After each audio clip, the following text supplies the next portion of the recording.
दोस्तों, आज की कहानी है सालाक जेठानी। चलो दोस्तों, कहानी को शुरू करते हैं। सीका का विवाह कुछ महीने पहले ही हुआ था। सीका की ताई सास की बहू अन्नू, जो रिश्ते में सीका की जेठानी लगती थी, बहुत ही प्यारी, खूबसूरत और मिलनसार स्वभाव की थी एवं सीका की हम उम्र थी।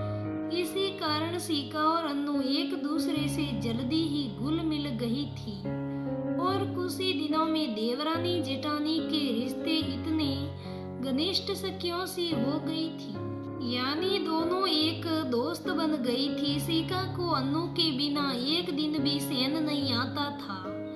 धीरे धीरे सीका अपने सब सुख दुख अन्नू से बांटने लगी। अन्नू बहुत सारे कामों जैसे खाना बनाना, सजना संवरना एवं व्यवहारिकता निभाने में परफेक्ट थी। इसी कारण सीका के लिए अन्नू एक आदर्श व्यक्तित्व की तरह थी।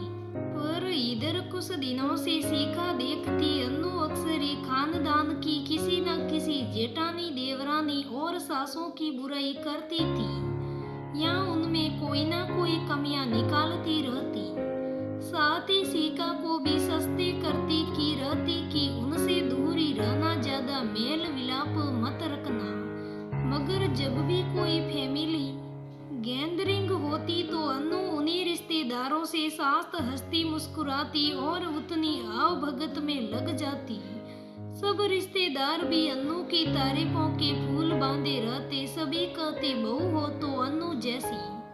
जब सीका अन्नू से पूछती कि वह इतनी आव भगत उनकी क्यों कर रही है, तो वो मुंह बनाकर कहती, अरे दिखावे में करना पड़ता है, मेरा तो जी ही नहीं सकता कि उन सब से बात भी करूं। सीका अन्नू पर विश्वास करके कभी भी उन रिश्तेदारों के नजदीक नहीं जा पाई और इसी वजह से रिश्तेदारों के मुंह से कभी भी अपनी तारीफ भी नहीं सुन पाई। मगर जब अन्नू को अक्सर ही ऐसा कुछ करते देखा तो सीका का माथा ठनका। सीका ने एक युक्ति निकाली। सासू माँ अक्सर ही सीका से कहती रहती थी, बेटा सबसे हाल साल लेती रहा करो, सबके घर भी समय समय पर आया जाया करो। मिलने जुलने एवं आने जाने से रिश्तों में मिठास बनी रहती है।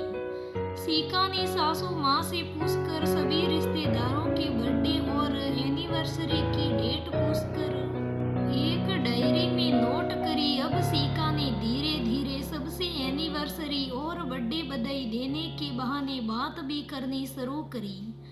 एक दिन सीका ने रिश्ते की एक जेठानी को शादी की सालगिरह की बधाई देने के लिए फोन किया तो जेठानी सीमा कुछ देर बात करने के बाद बोली, अरे सीका तू तो बहुत हंसमुख स्वभाव की है। अन्नू तो सबसे कहती थी कि सीका बहुत ही अंतर्मुखी स्वभाव की है, इसीलिए किसी से घुलती मिलती नहीं। तुम भी हम सब से कहीं बोलती नहीं थी तो मुझे लगा कि हाँ अन्नू जो कर रही है ठीक ही कर रही है। अच्छा भाभी जी और क्या कहती है अन्नू मेरे बारे में? सीका ने बहुत सहज होकर सीमा से पूछा।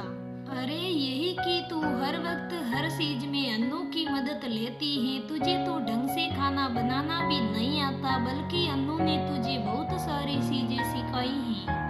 सच में सीका अन्नू ही बहुत प्यारी, मिलनसार है और कामकाज में निपुण।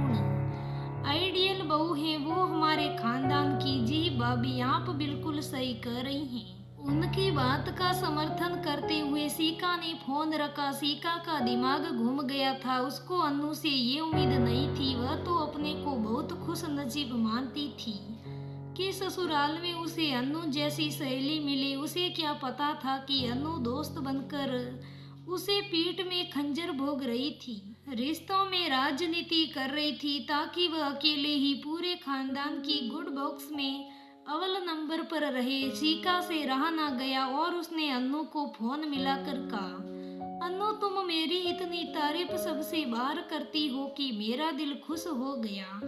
मुझे दुनियादारी, व्यवहार निभाना, घर चलाने का तरीका सब कुछ तुम ही तो सिखाती हैं। तुम सबके लिए बहुत अच्छी होगी अन्नू, मगर फिर भी ये कहूंगी, जितना ज्ञान तुमने मुझे दिया है ना किसी और को मत देना। हर कोई मेरी तरह मूर्ख नहीं होगा। जो तुम पर आंख बंद कर विश्वास कर सके। अनु, आखिर में मैं बस इतना ही कहूंगी कि रिश्ते राजनीति से नहीं प्यार से सींचे जाते हैं, तभी वो पनप कर हरे भरे हो जाते हैं और तभी प्यार की खुशबू हर तरफ फैल जाती है। दोस्तों, कहानी से सीख मिलती है कि हमें ऐसा व्यवहार किसी के साथ नहीं करना चाहिए। मुंह पे मीठा रहे और पीठ पीछे उसकी बुराई करे, ऐसा बहुत गलत है। अगर कोई भी बात हो तो मुंह पर अगर हम 2 शब्द कड़वे भी बोल दे तो वो गलत बात नहीं है। अगर हम मुंह पर मीठा मीठा बोले और पीठ पीछे कुछ भी अनाप शनाप बोले तो ये गलत बात है। दोस्तों, आज की कहानी से सीख मिलती है कि हमें किसी की इस तरह बुराई नहीं करनी चाहिए। दोस्तों, मेरी आज की कहानी कैसी लगी मुझे कमेंट करके जरूर बताइएगा। अगर कहानी अच्छी लगे तो लाइक करना, शेयर करना, मेरे चैनल को सब्सक्राइब करना। धन्यवाद दोस्तों, हम फिर मिलेंगे अगले वीडियो में, तब तक बने रहे हमारे साथ। धन्यवाद।